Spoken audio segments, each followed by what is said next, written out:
بسم اللہ الرحمن الرحیم الحمد للہ رب العالمین والصلاة والسلام علی اشرف الانبیاء والمرسلین نبینا محمد وعلی آلہ وصحبہ اجمعین اما بعد۔ نعم شیخ۔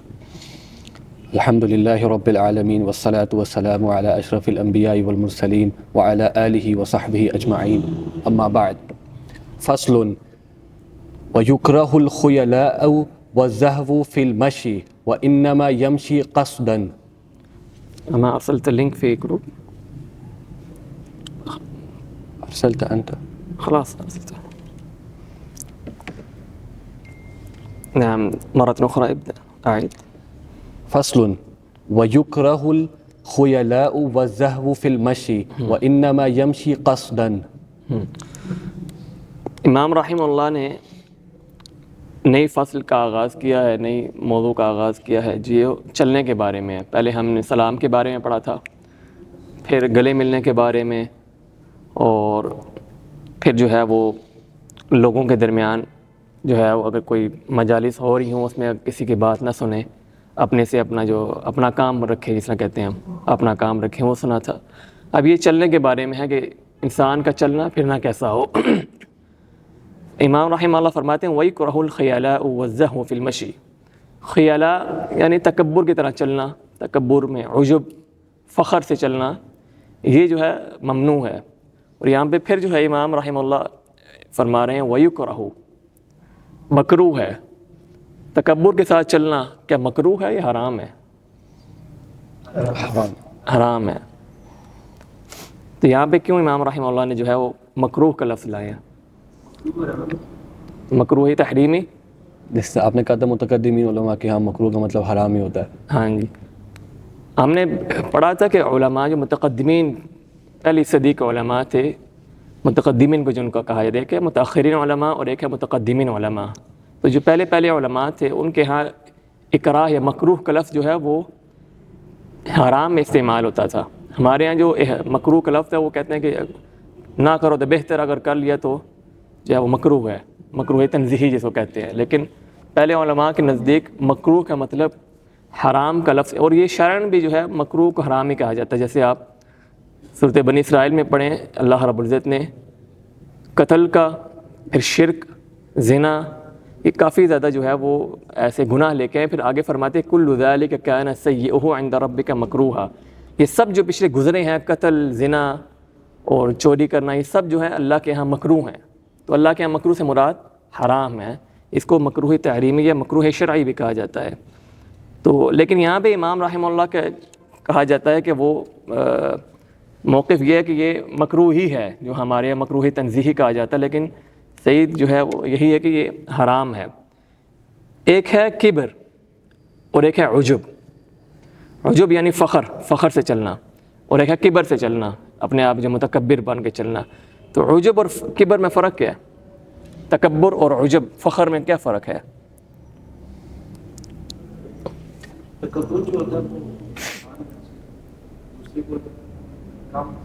حقیر سمجھتا ہے، ہاں فخر جو ہے انسان دوسرے کو، اس میں لازمی بات نہیں حقیر نہیں سمجھتا، بلکہ اپنے آپ کو فخر ہوتا ہے اپنی شخصیت پہ۔ اور جو کبر میں ہیں وہ دو چیزیں آتی ہیں، ایک تو دوسرے کو حقیر سمجھنا، جس میں حدیث میں آتا ہے کہ حق کو چھوڑ دینا یا حق ٹھکرا دینا، اور اپنے دوسرے بھائی کو حقیر سمجھنا۔ تو یہ فرق ہے کبر اور عجب میں، یعنی فخر میں، لیکن دونوں ہی حرام ہیں۔ وَلَا تَمْشِ فِي الْأَرْضِ مَرَحًا، اللہ کے نبی کو جو ہے حکم دیا کہ آپ زمین پہ ایسے نہ چلیں کہ آپ تکبر یا عجب سے نہ چلیں۔ إِنَّكَ لَن تَخْرِقَ الْأَرْضَ وَلَن تَبْلُغَ الْجِبَالَ طُولًا، کہ آپ زمین کو پھاڑ بھی نہیں سکتے اور جو پہاڑ ہیں اس کی طوالت تک پہنچ بھی نہیں سکتے۔ تو یہ دونوں چلنا جو ہے کبر اور عجب، یہ دونوں جو ہے اللہ کے نبی نے سے منع فرمایا، اور یہ تکبر جو ہے یہ اللہ رب العزت کی چادر ہے۔ الکبریاء ردائی، تکبر میری چادر ہے، جو میری چادر میں ہاتھ ڈالتا ہے تو اللہ اس کو ذلیل کر دیتے ہیں۔ تو انسان جتنا بھی متواضع ہو دنیا کی زندگی میں، جتنا بھی متواضع ہو، اللہ تعالیٰ اس کو اتنا ہی بلند فرماتا ہے۔ یہ اللہ کی ایک سنت ہے۔ آپ یہ ہر چیز میں دیکھ لیں، اگر عام بندے میں بھی دیکھ لیں یا علماء میں بھی دیکھ لیں، جس عالم میں تواضع پایا جاتا ہے اللہ تعالیٰ اس کو اتنا ہی بلند فرماتا ہے۔ تو تواضع جو ہے یہ انسان کے لیے بہترین چیز ہے، اور کبر جو ہے اس کا جزا و وفاق جیسے وہ دنیا میں دوسرے کو حقیر سمجھتا ہے تو کل قیامت کے دن جو ہے اللہ تعالیٰ فرماتے ہیں کہ یہ ذرے کے مطابق یہ لوگ ہوں گے، ذرہ جتنا ذرہ ہوتا ہے نظر نہیں آتا، قیامت کے دن بھی یہ لوگ ذرے میں ہوں گے اور لوگ ان کو جو ہے وہ ان پر چڑھ چڑھ کے جو ہے چل رہے ہوں گے. تو یہ جزا و وفاق ہے، ایسی ہی جزا ملے گی جیسی وہ دنیا میں دوسروں کو حقیر سمجھا کرتے تھے. تکبر عیب سے بڑا حرام ہے.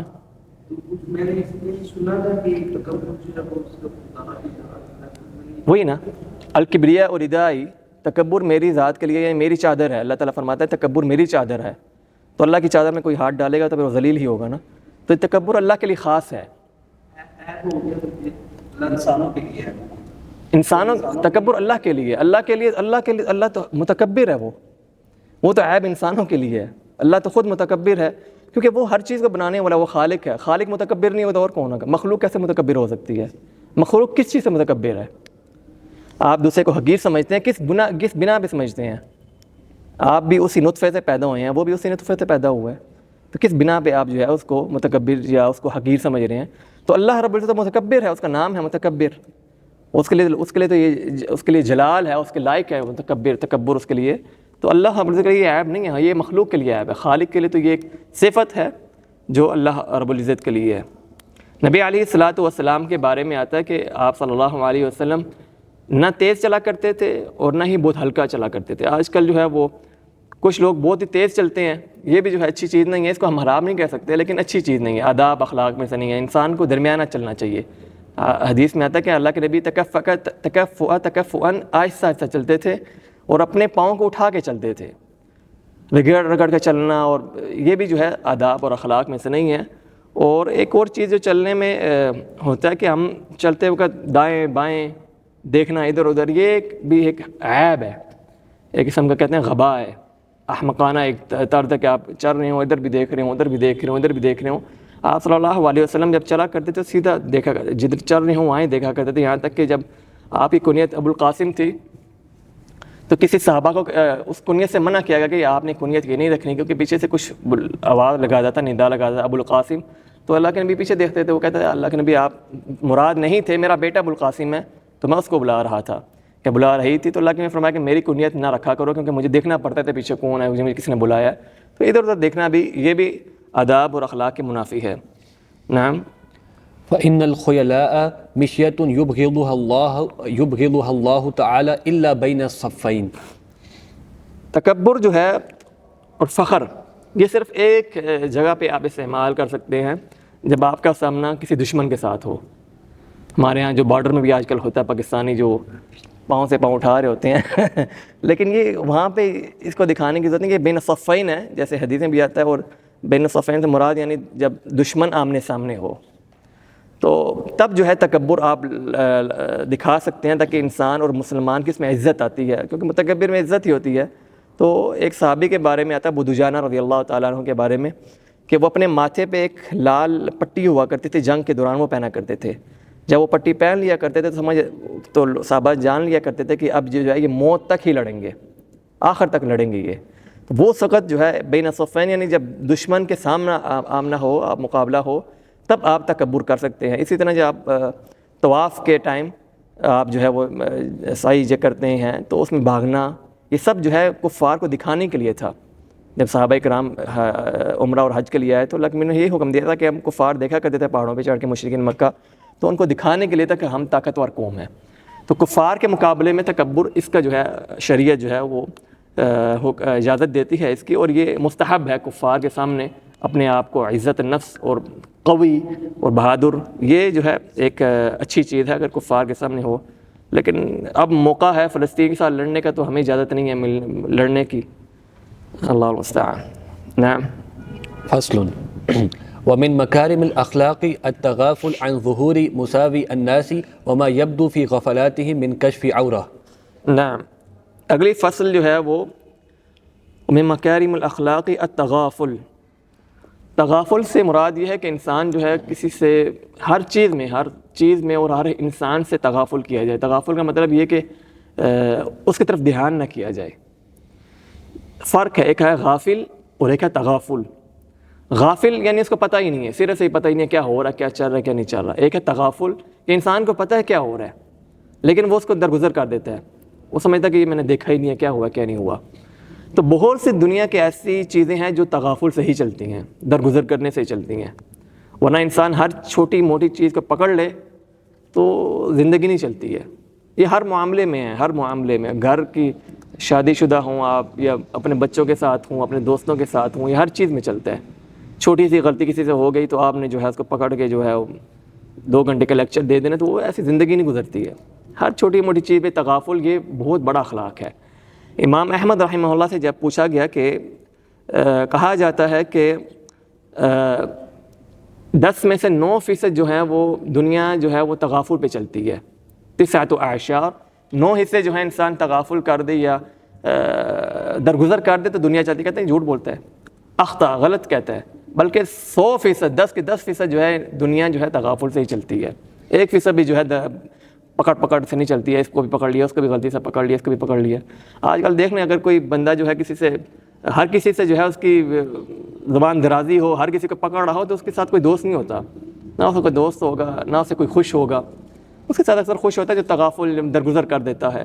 تو درگزر کرنا یہ بہت بڑا اخلاق ہے۔ ماوردی رحمہ اللہ نے اپنی کتاب آداب الدنیا والدین میں جو ہے وہ حکماء کا ایک قول ذکر فرمایا کہ وجدت اکثر امور الدنیا لا تجوز الا بالتغافل، میں نے دنیا کے بہت سے سب سے زیادہ امور، سب سے زیادہ کام دیکھے جو تغافل سے ہی چلتے ہیں، یعنی درگزر سے چلتے ہیں، درگزری سے کر چلتے ہیں۔ کسی کو ہر چیز سے پکڑ لینا، اس سے دنیا نہیں چلتی ہے۔ ہر کوئی جو ہے آپ تانا بندی کر دیں، اکثر والدین کو ہم نے دیکھا کہ وہ چھوٹے بچوں کو پکڑ کے جو ہے دوسروں کے سامنے، اپنے ماموں کے سامنے، اپنے بہنوں کے سامنے یا بھائیوں کے سامنے ان کو ذکر کر رہے ہوتے ہیں، میرے بیٹے نے یہ کر دیا، وہ کر دیا، یہ کر دیا۔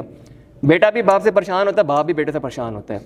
اس کے عکس جو ہے دوسرا باپ اگر وہ اپنے بیٹے کی تعریف کرتا ہے، اگر اس میں غلطیاں ہیں وہ بھی ٹھیک کر لیتا ہے۔ وہ یہ ہمارے باپ نے مجھے تعریف کیا بلکہ میں غلط تھا، اس کے باوجود سے میرے باپ نے تعریف کیا تو اپنے آپ کو ٹھیک کر لیتا ہے۔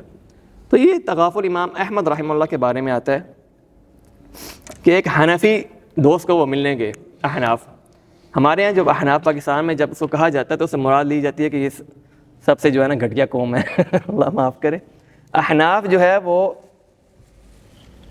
2 قسم کے ہیں۔ ایک تو ہمارے یہاں پاکستان میں قارہ ہندیہ میں احناف جو ہیں وہ عقائد اور فروع میں، وہ عقائد میں کسی اور کی تقلید کرتے ہیں اور فروع میں کسی اور کی تقلید کرتے ہیں۔ لیکن قارہ ہندیہ کے باہر اگر دیکھیں آپ تو وہاں پہ احناف جو ہے وہ عقائد اور فروع دونوں میں امام ابو حنیفہ کی تقلید کرتے ہیں۔ لیکن قارہ ہندیہ میں یہ ہے کہ احناف جو ہے وہ عقائد میں ماتریدی ہیں، اشعری ہیں، اور فروع میں امام ابو حنیفہ کی تقلید کرتے ہیں، یعنی عقائد کے دوسرے فروع میں، یعنی چھوٹے مسائل جو ہوتے ہیں فقہی مسائل میں۔ تو ہمارے ہاں جو ہے وہ اس چیز کا بھی جو ہے نا احناف پر زیادہ جو ہے وہ زبان درازی یا ان کو بہت ہی گھٹیا کرنا، یہ بھی بہت غلط چیز ہے، کیونکہ بہت سے احناف ہم نے دیکھے ہیں جو عقائد میں بھی اچھے ہیں۔ تو دعوت میں حکمت جو ہے وہ لازمی چاہیے ہوتی ہے۔ میں بات کر رہا تھا امام احمد رحمہ اللہ جو ہے وہ ایک حنفی دوست کو ملنے گئے، اور وہ احناف کے ہاں ایک مسئلہ ہے کہ جو شراب ہوتی ہے اگر وہ یہ اس کے انگور کی نہ ہو اور اس میں جو ہے وہ جو کہتے ہیں اس کو نشہ نہ ہو تو وہ حلال ہے۔ یہ احناف کے ہاں ایک مسئلہ ہے اور جو غلط مسئلہ ہے۔ تو امام احمد جب اس کو ایک حنفی دوست کو ملنے گئے تو اس کے دوست کے غلام نے شراب پڑی تھی گھر میں، تو اس نے اس کو چھپانے کی کوشش کی کہ امام احمد آ رہے ہیں، کیونکہ امام حنبلی مذہب میں حرام ہے، تو وہ اس کو ہٹا کے چھپانے کی کوشش کرنے لگا کہ میں اس کو چھپا دوں۔ تو اس حنفی دوست نے کہا کہ آپ سامنے لے کے آئیں، کوئی بات نہیں، امام احمد دیکھنے دیں، ہمارے مذہب میں جائز ہے۔ تو وہ سامنے سے رکھ دی۔ خیر مجلس ختم ہوئی تو امام احمد کو کسی دوست نے کہا کہ آپ نے جو ہے وہ شراب دیکھی اور بولے نہیں؟ تو فرمایا میں نے دیکھا ہی نہیں ہے، میں نے دیکھا ہی نہیں مسئلہ۔ ان کو پتہ ہے کہ اس نے اپنے اجتہاد کے مطابق اس کو حلال کہا ہے اور پیتا ہے، تو بحث کرنے کا فائدہ نہیں ہے۔ کہا میں نے دیکھا ہی نہیں اس کو، یہ تغافل ہے۔ تو تغافل سے ہی دنیا جو ہے وہ چلتی ہے۔ اب حکمت کے ساتھ جو ہے وہ ہر کسی کو جو ہے، شاعر کہتا ہے کہ لیس الغبی بسید قوم فی قومہ ولکن سید قومہ المتغابی۔ قوم کا جو لیڈر ہوتا ہے نا وہ غبی نہیں ہوتا، غبی مطلب احمق، پاگل نہیں ہوتا، لیکن قوم کا لیڈر جو ہے وہ متغابی ہوتا ہے۔ متغابی یعنی متغافل ہوتا ہے، اس کو ہر چیز کا پتہ کہ میری قوم میرے ہاتھ کے نیچے یا میری نگرانی کے نیچے کیا ہو رہا ہے، زیر نگرانی کیا ہو رہا ہے، لیکن وہ درگزر کر دیتا ہے۔ تو یہ درگزر کرنا بہت ہی خوبصورت چیز ہے۔ اگر یہ کر دیا جائے تو ہمارے معاشرے کے 90% مسائل ختم ہو جائے۔ انہی چھوٹے چھوٹے مسائل کی وجہ سے گھر میں لڑائیاں، طلاق اور یہ مسائل پہنچتے ہیں۔ تغافل جو ہے بہت ہی اچھی چیز ہے اگر اس کو اپنایا جائے۔ نعم، لیکن تغافل کا یہ مطلب نہیں ہے کہ آپ جو ہے وہ امر بالمعروف اور نہی عن المنکر کا فریضہ چھوڑ دیں۔ ایک ہے کہ آپ کے سامنے جو ہے وہ گناہ ہو رہا ہے تو وہاں پہ تغافل نہیں کرنا آپ نے۔ امر بالمعروف کے 3 جو ہے وہ طریقے، ایک تو ہاتھ سے روکنا، نہیں تو پھر زبان سے کہنا، نہیں تو دل سے جو ہے وہ بغض رکھنا اور اس سے محبت رکھنا۔ تو ایک ہے تغافل، یہ لوگوں کے ساتھ معاملات میں سے ہے، تغافل معاملات میں سے ہے، اور انکار منکر دوسری چیز ہے۔ اگر کوئی منکر کر رہا ہے تو اس کو روکا جائے گا، کسی بھی قوہ، اگر ہاتھ آپ کے ساتھ ہاتھ سے روکنے کے تو ہاتھ سے روکیں گے، نہیں زبان سے روکنے کے زبان سے، نہیں تو دل سے آپ اس کو برا سمجھیں گے۔ ایک انسان میں جو ہے وہ خوبی ہوتی ہے اور اسی انسان میں جو ہے وہ کچھ اخطاء بھی ہوتی ہیں، خامیاں بھی ہوتی ہیں، تو اس خامی کی وجہ سے اس خوبی کو بھی جو ہے جھٹلا دینا تو اچھی بات نہیں ہے۔ حدیث میں آتا ہے کہ نبی علیہ الصلوۃ والسلام کا فرمان ہے کہ مومن سے بغض اور حسد نہیں کرتا۔ کسی خامی کی وجہ سے اگر اسے برا سمجھتا ہے تو کسی رضا کی وجہ سے، اس کی اچھی چیزوں کی وجہ سے اسے دوستی رکھتا ہے۔ تو ہمارے معاشرے میں ہم نے اگر دیکھا جائے تو اگر یہ چیز ٹھیک ہو جائے کہ انسان جو ہے اس کے پاس بہت سی غلطیاں ہیں لیکن دوسری طرف اس کے ایک جانب اس کی اچھی بھی ہے، اس کو اچھی جانب دیکھ کے، اس کی اچھی ایک جانب دیکھ کے اس کی خطا کو جو ہے معاف کر دیا جائے تو پھر دنیا چل جاتی ہے، ورنہ نہیں تو پھر جو ہے وہ جس طرح حکماء کہتے ہیں کہ دنیا چلتی ہی نہیں ہے بغیر تغافل کے۔ نعم، او خروج ریح لها صوت او ریح ومن سمع ذلك فاظهر الطرش۔ نعم، یہاں پہ امام رحمہ اللہ جو فصل میں بیان کر رہے ہیں وہ یہ کہ اگر کسی مجالس میں بیٹھا جائے اور کسی کا جو ہے ستر جو ہے وہ ننگا ہو یا کپڑے سے نہ ڈھانپا ہو تو انسان کو جو ہے وہ ایسا رویہ اختیار کرنا چاہیے کہ اس کو لگے کہ مجھے معلوم ہی نہیں ہوا کیا ہوا، میں نے دیکھا ہی نہیں ہوا کیا ہے۔ کیونکہ پہلے زمانے میں جو انسان کے پاس جو ہے وہ یہ قمیص شلوار نہیں ہوا کرتی تھی، یا عرب میں جو ہے آپ دیکھیں تو ان کے پاس ثوب ہوا کرتی تھی، اور جابر رضی اللہ تعالیٰ عنہ کی حدیث ہے کہ اللہ کے نبی کے زمانے میں بہت کم لوگ تھے جن کے پاس 2 کپڑے ہوتے ہوں، یعنی اوپر والی اور نیچے والے 2 قمیص شلوار ہوتی ہو، کرتا ہوتا ہو۔ تو پہلے زمانے میں ایک ہی جو ہے وہ لباس ہوا کرتا تھا۔ تو یہاں پہ امام رحمہ اللہ فرماتا ہے کہ کسی کو دیکھ لے کسی کا جو ہے ستر نہیں ڈھانپا ہوا تو وہ مذاق نہ اڑانے لگ جائے، جیسے ہمارا سوشل میڈیا، اللہ معاف کرے، جو سب سے بڑی خباثت ہے، کسی کی چھوٹی سی غلطی پکڑ کے جو ہے اس کو چھاول اچھال کے جو ہے وہ ڈال دینا، تو یہ بڑی خطرناک چیز ہے، اللہ معاف فرمائے۔ تو کسی مجلس میں اگر آپ بیٹھے ہوں، کچھ ایسی کوئی بھی حرکت دیکھ لیں، یہاں پہ امام رحمہ نے 2 چیزیں ذکر کی ہیں، ایک تو یہ عورہ جو ہے کشف ہو جائے، ظاہر ہو جائے، دوسرا کسی کی جو ہے وہ ہوا خارج ہو جائے، تو انسان جو ہے طرش، کیا لفظ ہے طرش؟ فاظهر الطرش، فاظهر الطرش، یعنی اس نے ایسا اپنا چہرہ یا اپنے آپ کو ایسا لگا کہ جیسے وہ اسے دیکھا ہی نہیں ہے، جیسے اس نے سنا ہی نہیں ہے، او اظہر الطرش او النوم او الغفلہ لیزیل خجل الفاعل، یعنی وہ ایسے ظاہر کر کے میں سویا ہوا ہوں، مجھے پتہ ہی نہیں چلا۔ تو یہ ہوتا ہے اکثر مجالس میں جو ہے، اگر آپ دیکھیں، اور ہمارے ہاں تو وہ جب ایسا کچھ ہو جائے تو اللہ معاف کرے تو پوری مجلس سے جو ہے کہکوں سے جو ہے وہ رونما ہو جاتی ہے، یہ کیا ہو گیا، وہ کیا ہو گیا۔ تو یہ بھی اخلاق میں سے ہے، کسی انسان سے ایسی غلطی ہو جائے تو وہ اپنے آپ کو ایسے محسوس کرے جیسے میں سو رہا تھا یا میں غافل تھا، مجھے پتہ ہی نہیں چلا۔ تو یہ انسان جو ہے وہ دوسرے انسان کو خجل ہونے سے جو بچا لیتا ہے، اس کی خجالت سے بچا لیتا ہے۔ نعم، کان ذلک من مکارم الاخلاق، کان ذلک من مکارم الاخلاق، یہ اخلاق اور بہت اچھے اخلاق میں سے ہے۔ تغافل جو ہے بہت اچھی چیز ہے اگر اس کو ہم ہر معاملے میں اپنا لیں تو۔ نعم، فصل وعشرة من الفطرة 5 في الرأس و5 في الجسد فالتي في الرأس المضمضة۔ پہلے سارے پڑھ دوں۔ فطرہ، حدیث اما عائشہ رضی اللہ تعالیٰ عنہ کی حدیث آپ نے سنی ہوگی کہ 5 یا 10، ایک میں 5 ہے ایک میں 10 ہے، کہ 5 چیزیں یا 10 چیزیں فطرت میں سے ہیں۔ فطرت سے کیا مراد ہے؟ انسان کی عادت ہوتی ہے جو نیچرلی آپ کے اندر بلٹ ان، جس کو کہتے ہیں خلقت ہوتی ہے، خلقت ہوتی ہے، جبری طور پہ پیدا ہوا، جبلی طور پہ اس کے اندر موجود ہے۔ جبلی طور پہ۔ فطرت پیدا ہوتی ہے کہ انسان کی عادات ہوتی ہیں کہ اس نے مطلب بچپن سے اس کو کھا وہ جبلی طور پہ ہوتی ہیں اصل میں تو. لیکن امام ابن دقیق علیہ رحمہ اللہ فرماتے ہیں کہ یہاں حدیث سے جو مراد ہے ایک تو فطرت، لیکن حدیث سے کیا مراد ہے کہ فطرت اللہ کی جو ہے خمسۃ من الفطرہ، جیسے عشر من الفطرہ، 10 چیزیں فطرت میں سے ہیں. یہاں سے امام رحمہ اللہ جو دقیق العید ہے وہ فرماتے ہیں کہ فطرت سے جو مراد جو بہتر رائے لگتی ہے وہ یہ کہ وہ چیز جو اللہ تعالیٰ نے جبلی طور پہ پیدا تو کی ہے اس پہ، لیکن کافی ایسی چیزیں جبلی طور پہ بھی ہیں جو لوگوں نے نہیں اپنائی، لیکن اللہ نے کچھ چیزیں جبلی طور پہ پیدا کیا ہے لیکن انبیاء علیہ الصلوۃ والسلام نے اس کو اپنایا ہے، یہ فطرت ہے. ورنہ اور کافی چیزیں جو اس کو انبیاء علیہ الصلوۃ والسلام نے نہیں اپنایا تو وہ بھی جبلی ہیں لیکن وہ فطرت میں سے نہیں ہیں. تو جس چیز پہ اللہ تعالیٰ نے کسی بندے کو پیدا کیا جبلی طور پہ، اور بعد میں انبیاء علیہ الصلوۃ والسلام نے، اور ہر شریعت میں وہ چیز ہو، تو یہ فطرت ہے. اچھا کیا فرمایا پہلی چیز؟ المضمضۃ، المضمضۃ وہ آگے والاستنشاق، مضمضہ کلی کرنا، اور استنشاق ناک میں پانی ڈال کے جو ہے وہ نکالنا، یہ بھی ایک فطرت میں سے ایک عمل ہے. اور وضو میں جو ہے وہ مضمضہ اور استنشاق واجب ہے. اور غسل میں، غسل جنابہ میں فرض ہو جائے گا، ہر جگہ پانی پہنچ جائے تو ادھر بھی جائے میرے خیال سے. کرنا ضروری ہوگا. غسل جنابہ میں مستحب ہے اور وضو میں فرض ہے، کیونکہ وضو میں اللہ کے نبی نے حکم دیا. اور غسل جنابہ میں ایک حدیث آتی ہے کہ نبی علیہ الصلوۃ والسلام کے پاس ایک صحابی ہے جو غسل جنابہ کے محتاج تھے، تو اللہ کے نبی فرمایا کہ پانی لو اور اپنے سر پہ ڈال دو. تو اللہ کے نبی نے انہیں حکم نہیں دیا وضو اور استنشاق کا، یہ مضمضہ اور استنشاق کا. تو غسل میں فرض نہیں ہے، مستحب ہے، فرضیت کی کوئی دلیل نہیں ہے. اور وضو میں بھی عین ہی حدیث ہے اللہ کے نبی کی. تو وضو میں جو ہے مضمضہ اور استنشاق جو ہے وہ واجب ہے، اور غسل میں مستحب ہے. ایک چیز پوچھنا چاہوں گا کہ اگر غسل جنابہ کرتے ہیں تو کیا اس پہ وضو کرنا ضروری نہیں ہوتا؟ ہاں یہ بات آپ نے کی. اچھا غسل میں ہمارے اکثر احباب جو ہے نا وہ نیت کر لیتے ہیں کہ میں وضو بھی جو ہے اس میں داخل ہو جاتا ہے، لیکن غسل جنابہ میں داخل ہو جاتا ہے اگر آپ نیت کر لیں.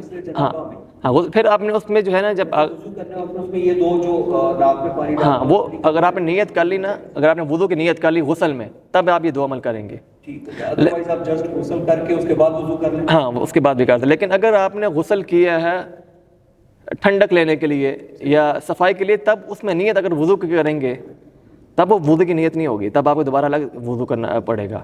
لیکن غسل جنابہ میں اگر وضو کی نیت کریں گے اور اس میں مضمضہ اور استنشاق کریں گے تو آپ کا وضو بھی اس میں داخل ہو جائے گا. اس چیز میں دونوں میں فرق ہے. جو پہلے ہم سکھائیں فالو کرتے ہیں کہتے کہ 3 بار لگ تک پانی ناک مطلب ڈال کے اس کے بعد پورے جسم ڈالنا تو آپ پاک ہو جائے. غسل میں تو سیدھا صرف پانی بھی آپ ڈال دیں، اپنی جو گندگی کو صاف کر کے اور پانی ڈال دیں سر پہ تو غسل ہو جائے گا. میں نے ایک حدیث پڑھی تھی کہ اس میں لکھا ہوتا ہے کہ وضو کر لو اور اس کے بعد پھر پورے جسم. ایسا ہی ہے، یہ مستحب ہے نا. میں فرضیت کی بات کروں، جو فرض ہے آپ پہ جس کے بغیر آپ رہ نہیں سکتے ہیں، وہ صرف پانی ڈالنا ہے. اور مستحب یہ کہ آپ پورا وضو کریں پھر جو ہے آپ غسل کریں، پانی سر پہ پورے جسم پہ گرائیں. مثال کے طور پر جمعے کا دن آپ غسل کرتے ہیں غسل جنابہ ایک ہاں 2 غسل ہے، ایک تو آپ یہ پہلے فرق کریں غسل جنابہ اور ایک عام غسل ہے صفائی کے لیے. جنابہ کرتے ہیں اس کے بعد وضو کر کے نماز نہیں جانا ضروری ہے یا بس وہ کر کے چلے؟ آپ نے غسل جنابہ اگر کیا ہے اور اس میں نیت وضو کی ہے، اس میں پھر آپ ضرور جو ہے یہ مضمضہ کلی اور جو ہے ناک میں پانی ڈالیں گے. نیت آپ نے ضرور کرنی ہے کہ میں یہ وضو کا نیت غسل جو کر رہا ہوں اس میں وضو کی نیت بھی ہے. اور دوسرا اگر وہ دوسرا جو اگر ٹھنڈک کے لیے صفائی کے لیے تو اس میں آپ الگ وضو کریں گے، وضو کی نیت نہیں ہے اور پھر آپ وضو کریں گے دوبارہ. خالی غسل جنابہ کے ساتھ نماز بھی پڑھی جا سکتی نہیں وضو کریں گے آپ. نماز کے لیے وضو ہاں نماز کے لیے وضو کریں گے. پاک تو ہو گئے آپ غسل جنابہ سے تو پاک ہو گئے ہیں، لیکن وضو نماز کے لیے آپ وضو کریں گے. اگر نیت نہیں کی ہے، اگر تو نیت کیا تو پھر آپ اس میں پڑھ لیں گے. نام والسواک. اچھا سواک جو ہے ہمارے یہاں جو ہے نا جب مسواک کا لفظ آتا ہے تو ہم یہ سمجھتے ہیں کہ وہ لکڑی ہوگی، بس اس لکڑی سے ہی ہوگا. تو یہ جو برش ہے اس سے بھی ہو جاتی ہے، یہ سنت ہو جاتی ہے پوری. ہاں جی دانتوں کا صاف اصل چیز تو یہ کہ صفائی کرنی ہے. جی آپ کیا کہتے ہیں؟ وہی دانتوں کی صفائی مراد ہے. ہاں اصل مقصد تو صفائی کرنا ہے نا.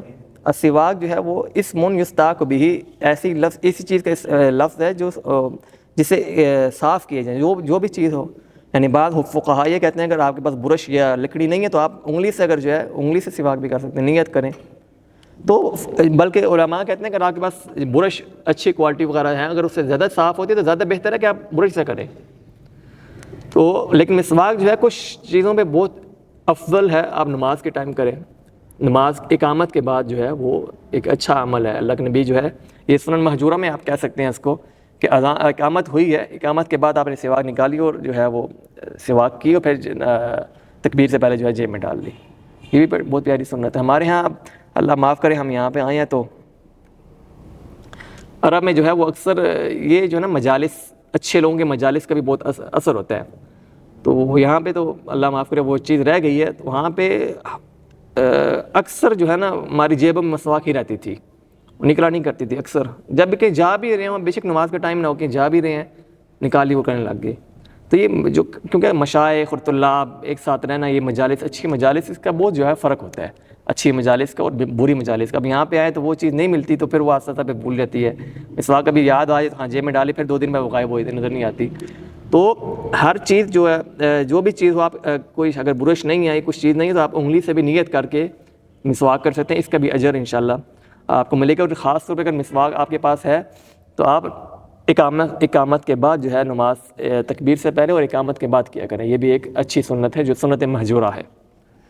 اور آراک جو ہے ایک لکڑی ہے, یہاں پہ ہمیں ملتی ہوگی آراک, عود الاراک. یہ ایک بہت اچھی جو قسم ہے مسواک, اگر کسی نے کرنی ہو تو وہ کسی کو کہے کہ عود الاراک اس کو کہتے ہیں, تو وہ اچھی ہے کوالٹی کی ہے اور اچھی افضل ہے. اور عرب بھی اس کو کیا کرتے تو تھوڑی سی کڑوی سی ہوتی ہے یا چپتی ہے ایک قسم کی, جس طرح وہ ادرک نہیں ہوتی ہے اس طرح چپتی ہے وہ بڑی اچھی مسواک ہے. وہ آپ کو ملے تو وہ کیا کرے. نعم. وقص الشارب وإعفاء اللحية. قص الشارب یہ بھی بہت بڑا مسئلہ ہے. ایک تو قص الشارب جو ہے ایک تو مچھوں کو ہلکا کرنا, یہ بھی ایک فطرت میں سے ہے اور ایک اچھا عمل ہے. لیکن کچھ لوگ جو ہے وہ پوری اتار دیتے ہیں, اس کا کیا حکم ہے؟ اختلاف ہے. زیادہ اچھی بات ہے. امام مالک کے نزدیک کہتے ہیں جو یہ پوری اتار دیتا ہے اس کو ادب سکھایا جائے. ادب سکھایا جائے اس کو, یہ بے ادب ہے. جی اس میں اختلاف ہے. اصل میں ہلکا کرنا یہ تو ہے, احفا ہے, ایک احفا ہا سے حمزہ ہا فا الف آ حمزہ, یہ احفا ہے. اور ایک ہے قص جو ہے تھوڑی سی بڑی ہوں یعنی, اور احفا اس سے بھی چھوٹی کم ہو, لیکن بالکل منوا دینا اس کو مسئلہ جس کو کہتے ہیں. تو امام مالک فرماتے ہیں یہ میرے ہاں یہ مسئلہ ہے, اور جو یہ کرے اس کو ادب سکھایا جائے. لیکن دیکھا جائے سارے دلائل کو دیکھا جائے تو حدیث میں ایک ہے نا حلق, اس کو پورا ہم منواتے ہیں, اس کو کہتے ہیں حلق. جس حلق اللحیہ جب کہتے ہیں ہم, یہ حلق آگے پڑھیں گے ہم جو ہے اس میں بھی ہے نا حلق آئے گا لفظ, حلق العانہ. تو حلق کہتے ہیں بالکل اتار دینا, اور قص کہتے ہیں تھوڑا سا یعنی کینچی سے اتار دینا. احفا بھی اس کو کینچی سے یعنی تھوڑی تھوڑی سے رہ جاتی ہیں. تو حدیث میں حلق کا لفظ نہیں آیا, پورا اتار دینا اس کا لفظ نہیں ہے, پورا اتار دینا اس کا لفظ نہیں ہے, بلکہ دوسری چیزوں میں حلق کا لفظ ہے. تو اگر تو بالکل اتارنے کا حدیث میں ثابت ہوتا اور صحابہ کرام سے یہ وارد ہوتا تو حلق کا لفظ آتا, کیونکہ اللہ کے نبی نے اور چیزوں میں حلق کا استعمال کیا لفظ کہ فلاں چیز کو جو ہے آپ نے بالکل اتار دینا ہے اور فلاں چیز کو جو ہے قص کرنا ہے یعنی ہلکی اتارنی ہے. تو علماء کہتے ہیں کہ بہتر یہی ہے کہ بالکل نہ کاٹی جائے بلکہ ہلکی اس کو چھوڑ دیا جائے. میں نے اپنے علماء میں بہت میں نے بھی دیکھا ہے چھوٹی کو دیکھا کہ وہ بالکل ہمارے خاص طور ہمارے قارہ ہندیہ میں میرے والد صاحب جو ہے میرے والد صاحب بلکہ میرے چاچو سب یہی کرتے ہیں. میں نے کہا تھا کہ شاید وہ زیادہ بہتر ہے. ہاں میرے چاچو وغیرہ سب کچھ کرتے ہیں, بلکہ چاچو نہیں بلکہ قارہ ہندیہ میں, قارہ ہندیہ کے علماء یہی کرتے ہیں اکثر. اور عرب میں دیکھیں وہ یہ نہیں ہے, عرب میں تھوڑا بہت چھوڑتے ہیں. تو ہمارا جو دیکھنا جو ہے وہ دلائل کو دیکھنا ہے. ہم نے بھی کسی کے جو ہے مقلد نہیں کہہ سکتے کہ ہمیں حدیثوں کا یہ امتیاز ہے کہ ہم کسی کی تقلید نہیں کرتے. تو سمجھنے کی بات یہ ہے کہ حلق کا جب لفظ دوسری چیزیں میں استعمال ہوا ہے, یعنی فرج کے قریب جو بال ہوتے ہیں اس کے ہاں لفظ اللہ کے نبی نے فرمایا حلق العانہ, وہاں سے بالکل اتارنے ہیں آپ نے. تو یہاں پہ حلق کا لفظ کیوں استعمال ہوا کہ اللہ کے نبی کر سکتے تھے استعمال, لیکن کیوں استعمال نہیں ہوا؟ سوال ہے نا ایک. تو اس لیے علماء کہتے ہیں کہ بالکل اتار دینا، حلق کرنا یہ جائز نہیں ہے، اور ہلکی پھلکی چھوڑ دینا یہ افضل ہے ان چیزوں سے۔ تو یہ قص الشارب، بہت بڑی رکھنا جو ہونٹوں سے نیچے آ جائیں کھانے میں جو ہے وہ آپ کو تکلیف دیں، وہ بھی جائز نہیں ہے۔ گناہ نہیں کہہ سکتے آپ، لیکن جو ہے وہ آداب اور اخلاق کے منافی ہیں۔ نعم۔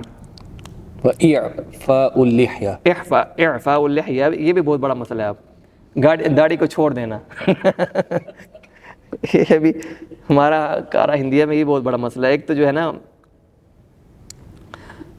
کسی کے خلاف آپ چلے جائیں نا تو وہ فتویٰ پہلے سب سے پہلے دیتے ہیں کہ آپ کے والد صاحب کہ آپ کیوں خلاف جا رہے ہیں، یہ سب سے پہلے تانا مجھے ملتا ہے۔ اعفاء اللحیہ جو ہے داڑھی کے کٹوانے میں جو ہے نا کافی اختلاف ہے، بہت اختلاف ہے، اور اختلاف صرف دو چیزوں میں۔ ایک تو یہ ہے کہ قبض سے جو ہے نا ہاتھ آپ یوں کرتے ہیں، اور اس کے نیچے جو ہے کاٹنا، قبض جو کہتے ہیں قبض سے نیچے، اس میں تو جو ہے نا کوئی سخت اختلاف نہیں ہے۔ جو اس سے اوپر ہے وہ تو اس میں اجماع ابن حزم نے نقل کیا، جو اس سے اوپر کاٹتا ہے وہ تو حرام ہے نا، اور ایسا حرام ہے کہ فقہاء کے نزدیک اگر انسان داڑھی کاٹ لے اور وہ دوبارہ نہ اگے تو 100 اونٹ اس کو دیا دینا پڑیں گے، 100 اونٹ دیا دینا پڑیں گے اگر انسان داڑھی کٹوا لے اور وہ داڑھی نہ آئے۔ 100 اونٹ کون جو ہے دے سکتا ہے؟ ایک یعنی ایک نفس کے مقابلے ایک جان کا کتنا دیا ہے؟ 100 اونٹ۔ تو داڑھی اگر کاٹ لیں اور داڑھی نہ آئے تو 100 اونٹ آپ نے دیا ہے۔ اور ایک ایسا عمل ہے جو انسان سال میں تقریباً 50-60 مرتبہ کرتا ہے، داڑھی کو کاٹنا، یہ یعنی 50-60 مرتبہ اللہ معاف کرے گناہ کرتا ہے، اور وہ گناہ بھی جو ہے پیسے دے کے کرواتا ہے۔ یہ بڑی ایک عجیب چیز ہے، گناہ بھی پیسے دے کے کرواتا ہے۔ لیکن ایک مٹھ کے اوپر داڑھی کاٹنا، اس کا کیا حکم ہے؟ اس پہ بھی اختلاف ہے، اس میں بھی اختلاف ہے۔ جی شیخ، اس سے رہیں جو داڑھی کو چھوڑ دیں۔ اللہ کے نبی کی حدیث کو سب سے زیادہ کون سمجھتے تھے؟ صحابہ کرام۔ ہم جب کہتے ہیں کہ ہم نے دین کو سمجھنا ہے کس کے فہم پہ؟ صحابہ کے فہم، صحابہ یعنی سلف صالحین کے فہم پہ۔ سلف صالحین کون مراد ہیں؟ صحابہ کرام اور تابعین۔ تو صحابہ کرام نے کیا سمجھا اس حدیث سے؟ ابن عمر رضی اللہ عنہ کی ملتی ہے کہ وہ کاٹیا کرتے، ابن عمر کی ملتی ہے، ابو ہریرہ کی ملتی ہے، اور اکثر تابعین کی ملتی ہے، اکثر تابعین کی۔ متقدمین علماء میں سے قبض سے زیادہ جو کاٹتا ہے اس کی تحریم کا کوئی فتویٰ نہیں ملتا آپ کو کہ کسی نے کہا ہو کہ قبض سے زیادہ جو داڑھی کاٹتا ہے وہ حرام ہے۔ متقدمین علماء میں سے فتویٰ آپ کو حرام کا نہیں ملے گا، یہ فتویٰ صرف متأخرین میں ملے گا آپ کو۔ اور یہ بات واضح آپ اس کو سمجھیے کہ متقدمین ہی افضل ہیں، کیونکہ یہ جو سلف صالحین نے دین کو سمجھا ہے وہ متأخرین نے نہیں سمجھا، کیونکہ جو بھی زمانہ اللہ کے نبی کے زمانے سے قریب رہا ہے وہ زیادہ بہتر جانتا تھا۔ تو متقدمین علماء میں سے کسی نے حرام کا فتویٰ نہیں دیا جس نے قبض سے اوپر جو ہے داڑھی کاٹی ہو، بلکہ فتاویٰ جو فعل ملتا ہے صحابہ کرام، دو صحابہ اور کافی صحابہ اور خاص طور پہ بہت زیادہ تابعین کا جو فعل ملتا ہے وہ قبض سے زیادہ داڑھی کاٹا کرتے تھے۔ اور شیخ البانی رحمہ اللہ کا فتویٰ جو ہے وہ واجب قرار دیتے ہیں کہ جس کی قبض سے اوپر زیادہ داڑھی ہے اس پہ واجب ہے وہ کاٹے، لیکن یہ واجب جو ہے یہ تو ٹھیک نہیں ہے، لیکن آپ اس کو حرام نہیں کہہ سکتے۔ مسئلہ صرف یہاں پہ سارا، جب آپ کسی بندے کو جو ہے اس بنا پہ اس پہ فتوے ٹھوک دیتے ہیں یہ جو ملت سے خارج ہو گیا، یہ تو اہل سنہ والجماعت سے خارج ہو گیا، یہ بہت خطرناک چیز ہے، بہت خطرناک چیز ہے۔ کیونکہ اکثر 2-3 صحابہ تو آپ کو مل لیں گے، ابن عمر تو خاص طور پہ آپ کو مل لیں گے۔ کچھ کہتے ہیں کہ وہ ابن عمر جو ہے وہ حج پہ صرف کاٹا کرتے تھے۔ میرے بھائی حج پہ جو عمل ہے وہ سب سے عمدہ افضل عمل ہے، تو بعد میں عمل جو ہے وہ من باب اولا جو ہے اس میں کوئی مشکل نہیں ہے۔ جب حج پہ کاٹا جائے تو بعد میں، کیونکہ حج کا زمانہ افضل زمانہ ہے، اور افضل زمانے میں جو چیز اگر گناہ کیا جائے گا تو اس پہ ڈبل گناہ ہے، اور جو اچھا کام کیا جائے اس پہ ڈبل نیکی ہے۔ تو پھر آپ کیسے کہہ سکتے ہیں کہ انہوں نے حج میں کاٹا تھا تو حج میں آپ کاٹیں؟ وہ تو مراد دلیل تو یہی ہے نا کہ آپ بعد میں بھی کاٹ سکتے ہیں۔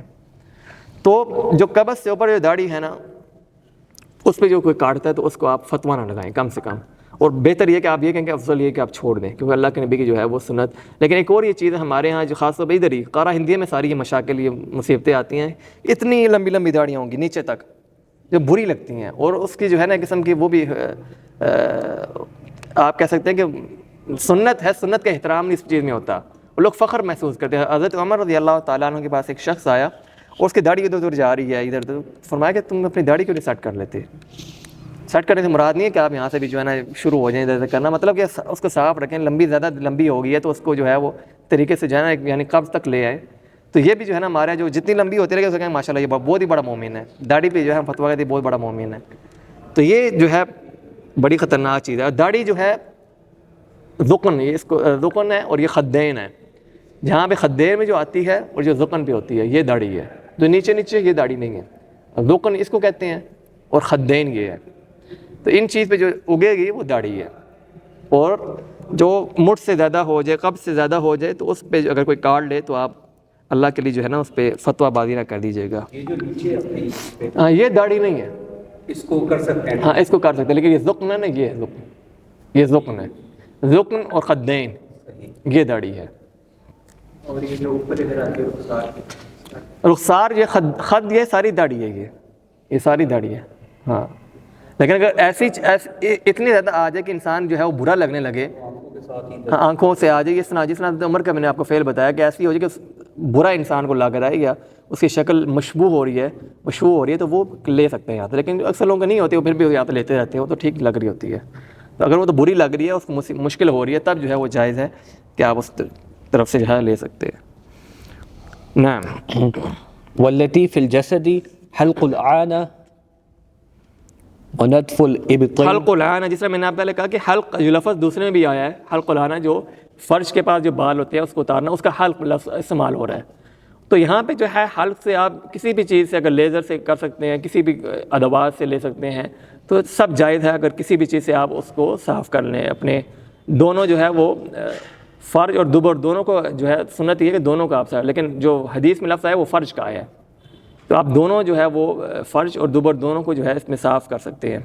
یہ بھی فطرت میں سے ہے. اس کو استحداد کہتے ہیں, استحداد. ونتف الإبطين. نطف الابط, اپنے جو ہے وہ شولڈر جو ہے اس کے نیچے جو بال ہوتے ہیں, نطف کہتے ہیں اکھاڑنا. اگر یہ سنت تو یہ کہ آپ اس کو اکھاڑیں, لیکن اگر کسی مشکل ہوتی ہے تو وہ دوسری چیزیں بھی استعمال کر سکتا ہے, جس نے امام شافعی غالباً کا فتویٰ ہے کہ وہ دوسری چیزیں استعمال کر سکتا ہے. لیزر وغیرہ ہو گیا یا ایسی جو بھی عادات ہو اس کو, یعنی مفروض یہ جو حاصل کردہ یہ ہے کہ آپ نے اس کو صفائی کرنی ہے. نعم. وتقليم الأظفار اپنے ناخن کو کاٹنا. والاستنجاء. استنجا جو ہے وہ, اچھا استنجا بہتر ہے یا استجمار بہتر ہے, یعنی پتھروں کا استعمال بہتر ہے یا پتھروں میں پھر ٹیشو پیپر بھی آ جاتا ہے, یا پانی سے جو ہے اپنے آپ کی ستھرائی جو ہے وہ بہتر ہے؟ پانی کا. بہتر تو یہ ہے دونوں کو آپ جمع کریں. پہلے آپ, ہمارے تو ٹیشو پیپر ہوتے ہیں وہ پتھر کے جو ہے مقابل ہیں, آپ ٹیشو پیپر سے صاف کر لیں اور پھر جو ہے پانی کا استعمال کریں, یہ بہتر, سب سے بہتر ہے. اور دوسری پھر پانی, اور تیسرا پھر پتھر. اور پتھر جو ہیں وہ 3 ہونے چاہیے, نہ کہ 1 جس طرح حدیث میں آتا ہے. تو بہتر یہ کہ پہلے انسان اگر ٹیشو پیپر ہیں موجود ہیں تو وہ کر لے, پھر جو ہے پانی سے استعمال کرے, تو یہ زیادہ بہتر ہے. نعم. والختان. والختان, ختان کرنا. ختان جو ہے ہمارے ہاں تو رواج ہے کہ مرد جو ہے وہ ختان کرتے ہیں, اور بلوغ میں یہ واجب ہے, ختان واجب ہے. اچھا امام رحمہ اللہ نے ایک چیز یہاں پہ, کچھ چیزیں یہاں پہ تھی جو واجب تھی, ان میں فطرت میں جو 10 چیزیں ذکر کی ہیں, اس میں کچھ واجب تھی, کچھ مستحب تھی, اور کچھ جو ہے سنت تھی. تو ایک باب میں وہ چیزیں ساری لے کے ہیں. تو اس کا مطلب یہ نہیں ہوتا کہ ایک چیز واجب ہے تو ساری چیزیں واجب ہیں. کچھ اس میں واجب ہیں, کچھ مستحب ہیں, اور کچھ جو ہے وہ سنت ہیں. ختان جو ہے وہ لڑکے کے لیے تو واجب ہے بلوغ کی عمر میں. بلوغ سے پہلے کیوں نہیں واجب؟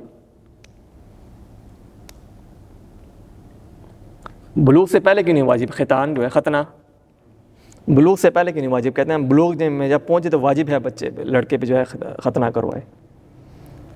ہمارے معاشرے میں تو بچپن سے ہی کر دیتے ہیں. وہی نا, لیکن جو فرض ہے نا, جو واجب اس کو ہم کہتے ہیں, وہ آپ نے بلوغ میں, آپ یعنی آپ بلوغت میں پہنچ گئے تب واجب ہے آپ ختنہ کریں. لیکن بچپن میں نہیں, آپ کی مرضی, آپ کر بھی سکتے ہیں, چھوڑ بھی سکتے ہیں. تو جو ہے بلوغ میں کیوں واجب ہو جاتا ہے, پہلے کیوں نہیں جو ہے؟ کیونکہ بلوغ میں جو ہے پہلے انسان اس لیے واجب نہیں ہے کیونکہ اس پہ کچھ چیز واجب ہی نہیں ہے اصل میں نا. بندہ مرفوع القلم ہے نا, نماز نہ پڑھے, کچھ بھی نہ کرے تو وہ تو مرفوع القلم ہے. تو واجب تو اس کو بلوغ میں ہی ہوگا نا, ایک سمپل سی بات ہے. واجب جو ہے وہ بلوغ کے بعد ہی چیز ہوگی نا, جب وہ بلوغت, جب اس کو نماز بھی اس پہ جب بالغ ہونے کے بعد واجب ہوگی, ہر چیز کو اس کو بالغ ہونے کے بعد واجب ہوگی. لیکن ہمارے یہاں جو کر رہے تھے وہ اچھی بات ہے, بڑے ہو کے بندہ کون کرتا ہے ختنہ جب اس کو 15-16 سالوں میں ہو جائے. ہمارے یہاں جو ہے وہ آخری حج پہ جب والد صاحب کے ساتھ ہم گئے تھے تو ایک انڈیا سے جو ہے نا جو اس میں مسلمان بعد میں ہوتے ہیں تو وہ بڑا پریشان تھا, کہتا ہے یار میرا 20-22 سال عمر کیسے میں ختنہ کروں گا. میں نے کہا بس کرو جیسے بھی کرنا ہے. تو یہ حکمت جو ہے ختنے سے یہ ہے کہ انسان جب ایک تو بیماریاں ایسے نہ کریں تو بیماریاں آتی ہیں, دوسرا یہ کہ جب انسان پیشاب کرتا ہے تو اس کا پیشاب رک جاتا ہے اندر تھوڑا بہت, تو وہ نجاست سے بچنے کے لیے جو ختنہ جو ہے. اچھا عورت کے لیے کیا ختنہ, عورت کے لیے بھی جائز ہے؟ عرب میں سنا کرتے تھے, عرب میں صرف مصری عورت کرتی ہیں, اکثری جو ہے نا مصری عورت جو ہے نا مصر کی وہ کرتی تھی ختنہ, اور لیکن دلیل کوئی نہیں ہے اس کی, یعنی صحابہ اکرام سے کوئی دلیل نہیں ملتی ہے. تو یہ مباح ہے, نہ مستحب ہے نہ فرض ہے اور نہ سنت ہے, بلکہ مباح ہے, یا کر بھی سکتے ہیں چھوڑ بھی سکتے ہیں. کیا یہ بات صحیح ہے کہ پورے مذاہب میں صرف 2 ایسے مذاہب ہیں جو صرف ختنہ کرتے ہیں, باقی ان میں سے اور کوئی نہیں کرتا؟ پہلے مسلمان ہے اور دوسرے یہودی. ایسا ہی ہے, جب آپ نے سنا ہوگا کہ جب ختنے والوں کو جو ہے نا وہ عیسائی ختنہ نہیں کرتے, یہودی جو ہے وہ, اس لیے جب کہا تھا کہ آپ اللہ کے نبی جو ہے وہ اس قوم سے آئیں گے جو ختنہ کرتی ہے, تو یہودی یا مسلمان, تو مسلمانوں میں سے آئے, یہودی میں سے تو نہیں آئے, پھر مسلمانوں میں سے آئے تھے. یہودی اور مسلمان جو ہے وہ ختنہ کرتے ہیں. نعم. جو حکمت ہے عورت کے ختنے کے لیے وہ کہتے ہیں کہ وہ اس کی شہوت کم ہو جاتی ہے, اگر عورت جو ہے ختنہ کروائے تو اس سے عورت کی جو ہے وہ شہوت ختم ہو جاتی ہے, کم ہو جاتی ہے. نعم. فصل وَيُكْرَهُ نَتْفُ الشَّيْبِ, وَيُكْرَهُ نَتْفُ الشَّيْبِ, وائٹ بال شیب جو ہے, شیب جو ہے اس کو کہتے ہیں کہ انسان کے سر پہ یا داڑھی پہ وائٹ بال آ جائے تو اس کو اکھاڑ دینا. داڑھی میں تو جو ہے وہی بات ہوئی, اگر تو قبضے سے زیادہ, قبض سے زیادہ تب تو ٹھیک ہے, لیکن اگر اس سے کم ہے تو تب حرام ہے وائٹ بال کاٹ لینا یا توڑ لینا. اور سر پہ وائٹ بال تو یہ جو ہے مکروہ ہے, کیونکہ اللہ آگے کیا فرماتے ہیں, وہ فقد ورد فی الحدیث انہ نور اللہ, حدیث میں آتا کہ یہ اللہ کا نور ہے, وائٹ بال اللہ کا نور ہے. اللہ بلکہ حدیث ضعیف ہے, لیکن جو ہے انہ نور المسلم انہ نور المؤمن, یہ مسلمان کا نور ہے یا مومن کا نور ہے, حدیث میں ہی آتا ہے. یعنی وائٹ بال داڑھی میں یا سر پہ یہ مسلمان کا نور ہے یا مومن کا نور ہے. حدیث میں آتا ہے کہ جب انسان کے وائٹ بال آ جائے تو اللہ تعالیٰ جو ہے, جب وہ دعا کرتے تو اللہ تعالیٰ جو ہے وہ اچھا نہیں محسوس کرتا کہ اس کی دعا کو رد فرمائے, تو اس کی دعا قبول فرماتا ہے. لیکن جو یہاں پہ جو ہے امام آگے کیا فرماتے ہیں, وهو أيضا نذير الموت ويقصر الأمل وحاث على حسن العمل ووقار. وهو نذیر الموت, یعنی وہ موت کو یاد بھی دلاتی ہے. نذیر جو ہے اولم نعمرکم ما یتذکر فیہ من تذکر وجاءکم النذیر, یہاں پہ آیت سے جو مفسرین لیتے ہیں کہ اللہ تعالیٰ فرماتا ہے کہ تمہیں ہم نے اتنی عمر نہیں دی ہے کہ تمہارے پاس نذیر بھی پہنچ گیا اور تب بھی تم نصیحت نہیں پکڑے. یہاں نذیر سے مراد کچھ علماء کہتے ہیں کہ یہ وائٹ بال داڑھی پہ یا سر پہ وائٹ بال آ جانا, اور کچھ مفسرین کہتے ہیں یہاں پہ اللہ کے نبی مراد ہے, یعنی اللہ کے نبی تمہارے پاس پہنچ گئے ہیں تب بھی تمہیں جو ہے وہ اتنی عمر بھی پہنچ گئی تم پھر نصیحت نہیں پکڑتے ہو. تو یہ وائٹ بال جو ہے یہ ایک بہت اچھا ایک عمل ہے, لیکن اگلے باب میں یا اس سے آگے اگلی کلاس میں ہم پڑھیں گے جو اس پہ مہندی کر لینا وائٹ بالوں پہ یا سر پہ, یہ بھی ایک مستحب عمل ہے. اور یہاں پہ پھر ایک اور مسئلہ آ جاتا ہے کہ کالا جو ہے رنگ کرنا.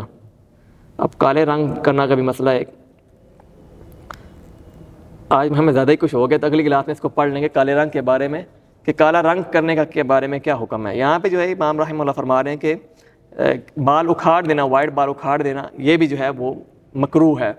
مکروہ تو نہیں کہہ سکتے آپ, کیونکہ اکھاڑنا جو ہے مکروہ, لیکن اس کو آپ اگر مہندی لگا لیں تو یہ مستحب ہے, سنت ہے. اللہ کے نبی کے پاس ابو قحافہ ابو بکر صدیق رضی اللہ تعالیٰ عنہ کے والد صاحب آئے تو آپ نے فرمایا کہ ان کے وائٹ بال تھے, تو فرمایا کہ اس کو ان کے بال کو تھوڑا بدل لو, یعنی مہندی لگا کے جو ہے کسی اور رنگ اختیار کر لو.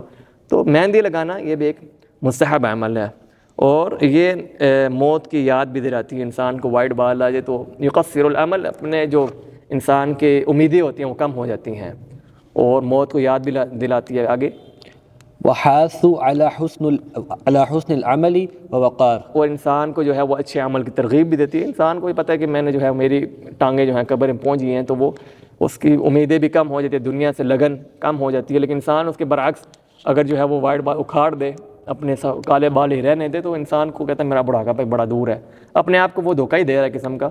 لیکن جب انسان کے وائٹ بال ہوتے ہیں تو انسان کو وہ امیدیں کم پڑ جاتی ہیں اور اچھے عمل کی جو ہے وہ اس میں ترغیب آ جاتی ہے اور اس کی اچھے عمل کرنے کی کوشش کرتا ہے.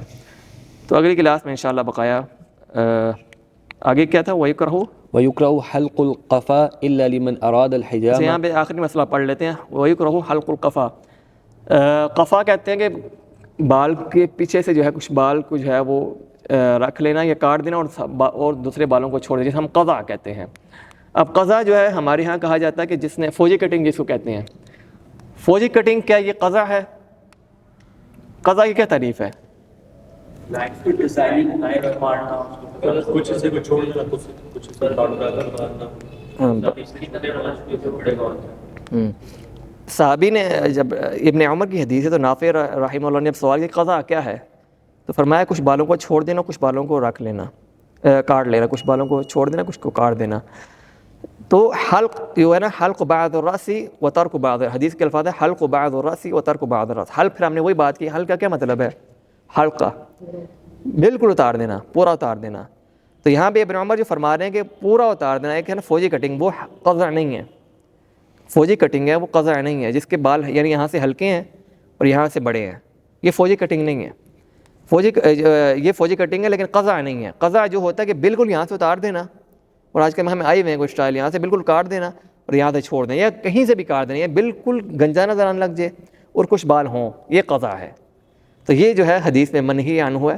لیکن جو ہمارے ہاں جو کہتے ہیں فوجی کٹنگ، یہ قضا نہیں ہے، کیونکہ اس میں چھوٹے یہاں سے چھوٹے بال ہوتے ہیں، یہاں سے بڑے بال ہوتے ہیں. تو یہ حلق میں حلق کے لفظ میں استعمال نہیں ہوتے، یہ قص میں آپ کہہ سکتے ہیں قص میں استعمال ہوتے ہیں. تو قضا جو ہے وہ ایک طرف سارے بالوں کو اتار دینا اور تھوڑے سے بال رہ دینا، اس کو جو ہے نا قضا کہتے ہیں، اور یہ منہی عنہ ہے. اس کو علماء نے جو ہے اس سے منع کیا ہے. خلاص. نعم إلا لمن أراد الحجامة كذلك روي في السنن. الا من اراد الحجامہ، یہ حجامت جو حجامہ کرتے ہیں ان کے لیے جائز ہے، کیونکہ کچھ بال وہ لینے پڑتے ہیں اس کے لیے، تو وہ علت ہے جیسا کہ سنن میں حدیث ہے. تو حجامت کی علت کے لیے اگر آپ کچھ بال چھوڑ دیں، کچھ لے لیں، تو وہ وہاں سے اگر آپ نے خون لینا ہوتا ہے تو وہ جائز ہے. اور دوسری چیزوں کے لیے جو ڈیزائن وغیرہ یا اچھا قضا میں، اگر آپ کی قضا میں ایک چیز آتی ہے کہ اگر آپ کی یہودیوں کی جو ہے مشابہت ہے اس میں، تب بھی جو ہے منع ہے. ہمیں ہر وہ چیز، ہر وہ عمل جس میں یہودیوں اور عیسائیوں کی مشابہت ہو یا کفار کی مشابہت ہو، سے منہی ہونا ہے، ہمیں اس سے منع کیا گیا ہے. تو قضا میں اگر تو آپ یہودیوں کی مشابہت کر رہے ہیں تب تو منع ہے، لیکن اگر مشابہت نہیں ہے، ویسے ہی آپ نے جو ہے کٹھائی ہیں، تب اس میں کوئی حرج نہیں ہے انشاءاللہ. وصلی اللہ علی نبینا محمد وعلی آلہ وصحبہ اجمعین.